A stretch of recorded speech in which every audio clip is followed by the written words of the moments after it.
बनी खरगोश जंगल में रहता था। उसके बहुत सारे दोस्त थे। उसे अपने दोस्तों पर गर्व था। एक दिन बनी खरगोश ने जंगली कुत्तों की जोरदार भौंकने की आवाज सुनी। वह बहुत डर गया। उसने मदद मांगने का फैसला किया। वह जल्दी से अपने दोस्त हिरण के पास गया। उसने कहा, प्रिय दोस्त, कुछ जंगली कुत्ते मेरा पीछा कर रहे हैं। क्या तुम अपने तेज सींगों से उन्हें भगा सकते हो? हिरण ने कहा, यह सही है, मैं कर सकता हूं, लेकिन अभी मैं व्यस्त हूं। क्यों न तुम भालू से मदद मांग लो। बनी खरगोश भागकर भालू के पास गया। मेरे प्यारे दोस्त, तुम बहुत ताकतवर हो। कृपया मेरी मदद करो। कुछ जंगली कुत्ते मेरा पीछा कर रहे हैं। कृपया उन्हें भगा दो। उसने भालू से निवेदन किया।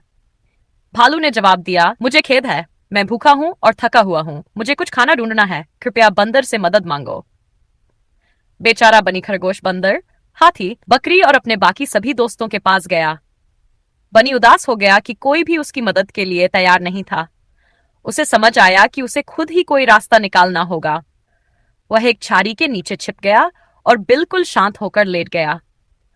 जंगली कुत्तों ने बनी को नहीं देखा और वे दूसरे जानवरों का पीछा करने लगे। बनी खरगोश ने सीखा कि उसे अपने बलबूते पर जीना सीखना होगा और अपने कामचोर दोस्तों पर निर्भर नहीं रहना चाहिए। नीति कथा: दूसरों पर निर्भर रहने के बजाय खुद पर भरोसा करना बेहतर है।